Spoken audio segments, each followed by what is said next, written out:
Hello and welcome to DNet, the Disability Network. I'm Susan Pettit-Crossman. Last week, on December 3rd, most countries celebrated the second United Nations International Day of Disabled People. Today, we'll get a report on the progress that people with disabilities are making worldwide. And bits, baud rates, and megabytes may sound like computer garble to you, but later in the show, we'll see how they really are bringing people with disabilities together. We'll also meet a musician whose fascination for geometry inspired the creation of a modern dance piece. First, here's this week's Disability News highlights. It took 4 years, but the long-awaited Royal Commission report on reproductive technology is finally out. Last Tuesday, the Commission handed close to 300 recommendations to the federal government. They include calls for strict controls and, in some cases, outright bans on some reproductive technology practices. The advancement of reproductive technology has caused widespread concern. Commission Chair Dr. Patricia Baird says the recommendations are exactly what Canadians want. They look at the States and they see a billboard with womb for rent, and they see there's a $164 million industry selling sperm. They see brokers being paid $15,000, $20,000 to arrange a surrogate mother, and they have told us they don't want it to go that way in Canada. Parts of the report need careful examination, specifically those recommendations which regulate the study and correction of genetic disease. How these may impact upon the rights of people with disabilities is in question. Greg Wolbring is a biochemist conducting research at the University of Calgary. He was born with a congenital disability after his mother took the drug thalidomide. He's concerned about the dangers that could arise because of the potential misuse of reproductive technology.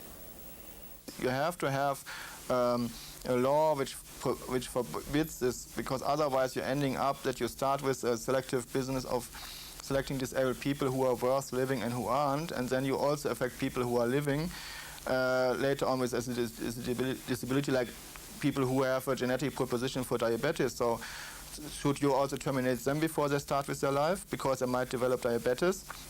So it's really affecting everyone who might develop sometimes a disability, not just the one who is now born or with a brain death disabled person, which they normally use as an example. And we have to put it in the open. We have to demand strict rules and strict actually laws who forbids this kind of stuff, so that we really have some security. In Winnipeg, advocates for persons with disabilities claim the Manitoba Jury Act is antiquated and should be tossed out. The Provincial Jury Act disqualifies persons from serving as jury members if they have a disability which is perceived to be incompatible with the duties of a juror. Ernie Mazawoski of the Canadian National Institute for the Blind says the law is discriminatory. He says it flies in the face of current attitudes, giving all Canadians equal access to participate in society. The issue will be raised with Chief Justice Benjamin Newick next week. Dr. Jack Kevorkian was jailed this week. He was charged with helping a woman commit suicide. The state of Michigan has a law against assisting in suicide specifically to cover Kevorkian, and this is the third time he's been accused of breaking it. Bill Gallagher of CBS News has the details. I don't feel like a fugitive. Let's go. Come on, let's go in. Kevorkian is charged with assisting in the suicide of a 72-year-old Ann Arbor woman who had Lou Gehrig's disease. She was found dead last month in the apartment next to Kevorkian's. She had inhaled carbon monoxide gas. Kevorkian sees his actions in historic dimension. What's that? What do you think about the prospect of going to jail? Well, I feel just like the anti-Nazis did in Germany in 1935 and 7. Kevorkian's lawyer argued the law he's being prosecuted under is unconstitutional and that he poses no threat to anyone and should be free without bond. The prosecution argued Kevorkian faces 2 other charges of assisting suicides and likely will do it again if free. The judge set bond at $50,000 cash. Let go of me, please. I'll walk. Just let go of me. Kevorkian vows to go on a hunger strike in jail. One critic calls it a stunt. But Kevorkian has many supporters. The majority of the people back Dr. Kevorkian, particularly we senior citizens. Kevorkian now brings his cause to jail. Bill Gallagher for CBS News. The recent blood scandal has prompted the Canadian Red Cross to go ahead with plans to build a blood processing plant in Canada. According to Doug Lindors, Secretary General of the Canadian Red Cross, the time has come for Canada to be self-sufficient in order to provide adequately monitored blood products to Canadians. More than 1,000 people in the country, mostly those with hemophilia, were infected with HIV through contaminated blood products supplied by the Red Cross in the 1980s. That's this week's roundup of disability news highlights.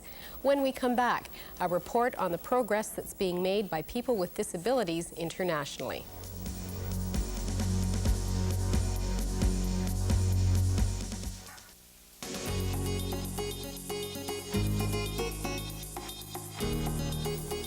The United Nations Decade of Disabled Persons has been over for almost a year. In broad terms, the goals of the decade included 3 areas: prevention, rehabilitation, and equalization of opportunities, with an increasing emphasis on equalization of opportunities. To a large degree, people with disabilities who have been active internationally were disappointed by the results and felt the United Nations should be taking more action. Of the goals set by disabled persons themselves. Last year in October, the Russian delegation introduced the idea of an International Day of Disabled Persons to the General Assembly of the United Nations. But the notion was put forward without any consultation with other governments and without any specific focus or goals. The day was proclaimed as December 3rd, and the second International Day just passed last week.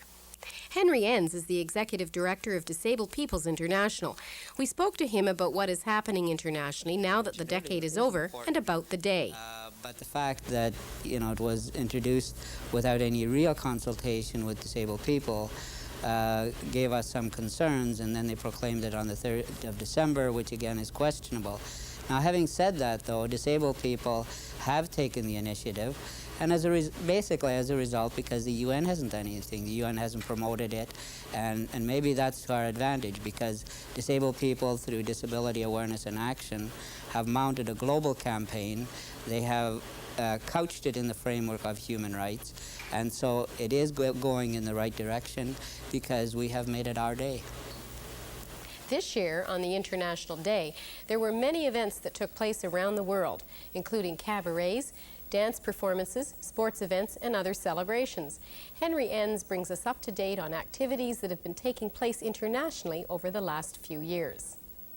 I can give you examples of disabled people, for example, in Zimbabwe that have come together, and when I visited there in 1991, they had created an employment project that was employing almost 100 people, and it was as a result of 5 disabled people coming together and saying, we're going to take the initiative on our own, and we're not going to continue to be part of a sheltered workshop as they had been for most of their lives.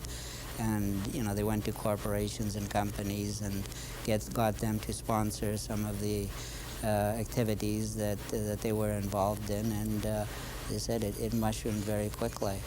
You have a project in El Salvador where disabled women particularly have taken the leadership in developing a ceramics factory that is selling goods in many parts of El Salvador.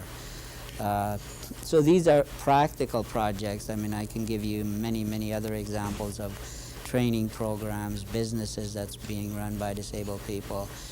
And this is addressing the actual need of the disabled people in developing countries. But that was only part of the solution. I mean, the whole solution, or when one looks at the comprehensive solution, you have to also work with the governments in terms of lobbying your governments, working with the ministers in your government, developing legislation that looks at creating an overall framework in which disabled people's rights can be addressed in any country. And that has happened during the last couple of years in many countries. Brazil has included disabled people in their new constitution. The developments in South Africa is another perfect example. I mean, the ANC is developing a new constitution with a de Klerk government, and disabled people are right in the midst of that, helping to shape and direct and making sure that disabled people will be included in the new constitution and a new country that's being formed there.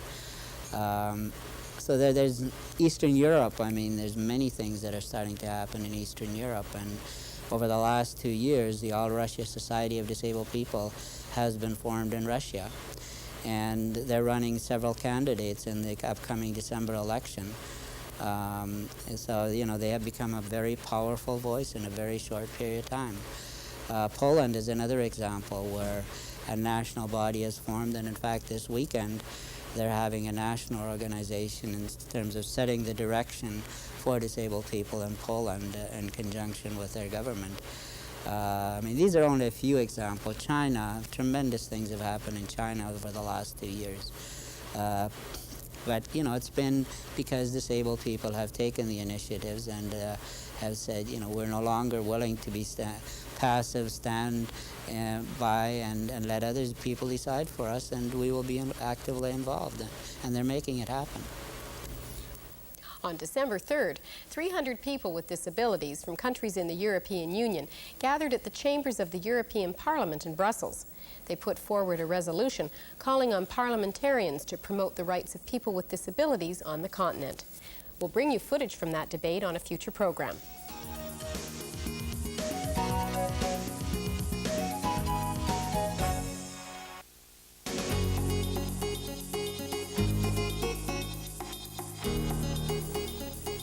Question: what is barrier-free, accessible to anyone who has a computer and a modem, and is run from a non-threatening environment? Referred to as the Great Equalizer, it's an electronic club where even the Toronto Blue Jays are members. Sports. Postal code? It's joining conference number 1. Sure. Okay, now they want your address. This is Ability Online. It's a support network that provides a public forum where disabled and non-disabled children, teens, and young adults can discuss ideas, opinions, and knowledge electronically. Glenda. Hi, Glenda. Dr. Arlette Lefebvre, a child psychiatrist at the Hospital for Sick Children and Bloorview in Toronto, is the brainchild of Ability Online. Probably the most painful element of being in hospital is feeling alone, feeling different with a certain condition, feeling separated from your friends, from your family. Now with telecommunications, I think nobody really needs to ever feel completely alone again. Dr. Froggy, as she is affectionately known, refers to Ability Online as the Great Equalizer. Do you want to look at any other messages, or do you want to send one now? Well, I want to look at other messages. Okay. It helps kids build up their self-esteem at a time in their lives when even a pimple is a catastrophe. Kids can tell each other as much or as little as possible. It's fun. It's good. You can write letters to people. In fact, he did some... Brian Hillis is Arlette's partner and systems manager for Ability Online. We refer to it as electronic pen pals. It's the very same thing that kids would do when I was a preteen or a teenager, where you would exchange mail with someone through the normal handwritten channels in another part of town or another part of the country. Now they can do it electronically. There's contact. Children and young adults can also easily communicate with adult mentors, people who've been very successful despite physical, emotional, and psychological obstacles. Gary Sandler is just that type of mentor. I look at the handicapped community as a big group. There are other handicapped people just entering this community, the teenagers and children. By seeing me and what I can do, they realize that a life of disability doesn't mean you're all alone, doesn't mean you can't do anything, doesn't mean you should lay down and die. That there are ways to do things, especially today, because technology has grown so much. Gary is 42 years old and in 1974 was diagnosed with multiple sclerosis. In 1989, he was also diagnosed and operated on for cancer of the kidney. Despite his own disabilities, Gary continues to devote a great deal of time to improving the lifestyles of other people with disabilities. He spends 2 to 5 hours a day, 7 days a week on his computer. The beauty of Ability Online is how user-friendly it can be, even for those who do not have any dexterity or mobility. The various adaptive type of systems that disabled people can use are unique to their own system at their end. As far as what comes into Ability Online, it's just strictly data coming along the telephone line. In Gary's case, he uses a special pneumonic permobile wheelchair that he controls by sipping and puffing. He can activate and use his computer and the Ability Online program through the infrared signals that the chair emits. It allows Gary to talk to the world through his computer. Now we're all organized. Anyone that has a computer, and we can all use it now, we can all get together and gain the benefit of everyone's experience. You want to try a chat? Okay. How would you get a conversation going with them? What sports do you play? What sports do you play? Ability Online lets everyone and anyone exchange and share information with peers, mentors, or support and advocacy groups. Okay, what else do you want to say to them? I'm going to high school. I'm in High school. high school. There are now 2,400 members, both disabled and non-disabled, connected to Ability Online. And it really has moved into the major leagues. Just to, what famous people are online that you've been able to chat with? Blue Jays. And when did you chat with them? 2 weeks ago. Was it after a special event? On the World Series. Congratulate them. It's good. Have you sent messages to the Blue Jays as well? Of course I have. Winning the World Series, that's tremendous. The first Canadian team to win the World Series. For anybody with an interest in this kind of building of bridges to be able to hook on easily from anywhere in Canada, that's my dream. Maybe a bit big, but I believe in dreaming big. Here are some of the things you can do with Ability Online. You can receive and reply to messages locally, nationally, and around the world. You can also tap into disability news and read bulletins. Or, if you need information, for example, on a specific disability, you can join a conference area on the system. Ability Online, which is based in Toronto, is free of charge to anyone with a computer and a modem. There are hundreds of other bulletin boards similar to Ability Online across the country. If you'd like more information, write to us. We'll give you our address at the end of the show.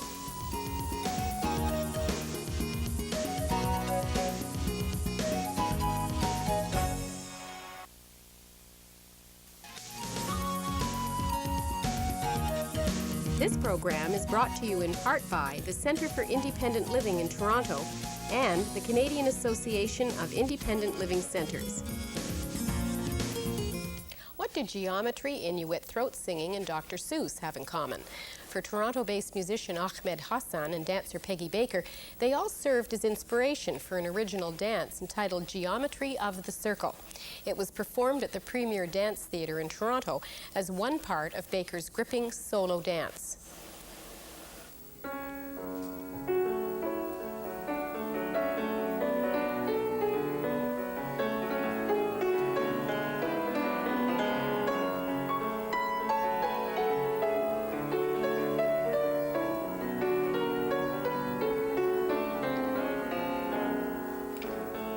Hassan and Baker revealed a limitless capacity for human expression, and they spoke openly about the life behind their artistry.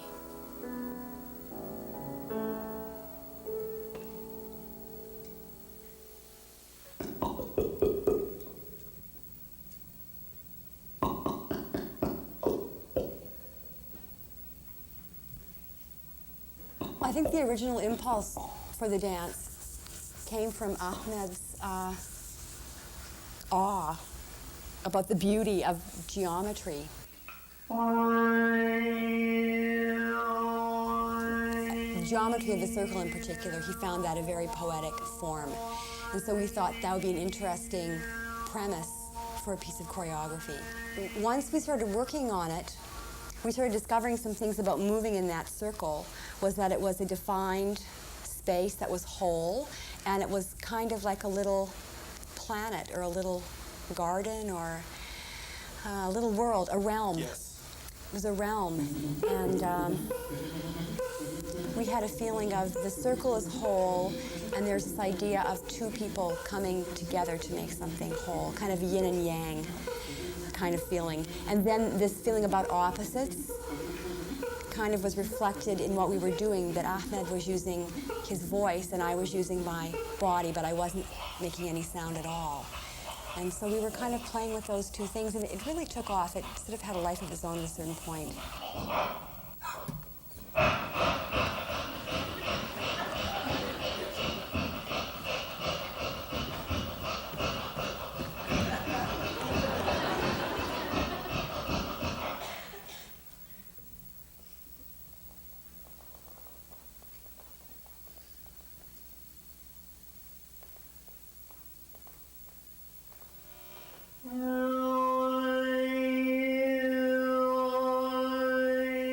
All of the voice works that I do are all ancient. Like the harmonic overtone chanting is sacred music from Tibet, or the Inuit throat singing actually inspired some of the music that I was doing in some of the sections of geometry.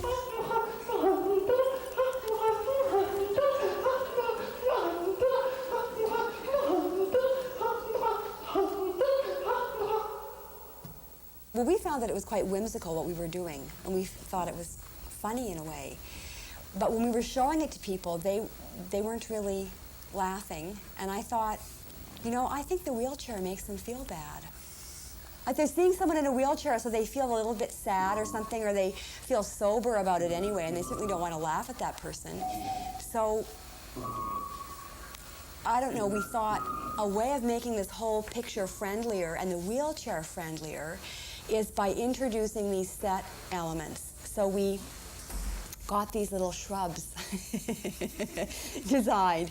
And when I spoke with the set designer, Janet Morton, I originally said to her, we need a kind of Dr. Seuss garden with maybe small, medium, and large. But I think they did make the wheelchair friendlier, and I find that's really exciting for me as just one more little element about the dance, is that it gives people a chance to see what might ordinarily be construed as something really diametrically opposed, a dancer and somebody who's physically disabled.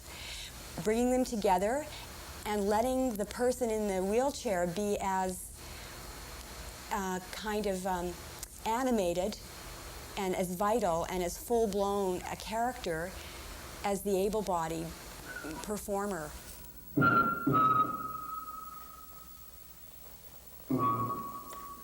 I also like that the piece has nothing to do directly with being in a wheelchair.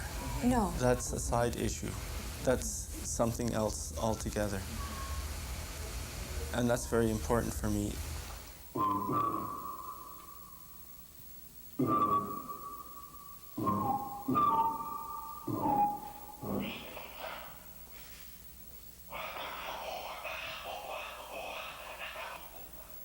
Peggy Baker has performed extensively throughout North America. She is currently teaching in New York City, throughout Canada, and abroad. Ahmed Hassan has composed for dance companies across Canada, including the Winnipeg Contemporary Dancers and the National Ballet of Canada. He's working on a score for Vancouver's Dance Corps. If you have any thoughts about today's show, write to us. Our address is coming right up. I'm Susan Pettit-Crossman. See you again next week. Disability Network, CBC, Box 500, Station A, Toronto, M5W1E6. That's the Disability Network, CBC, Box 500, Station A, Toronto, M5W1E6.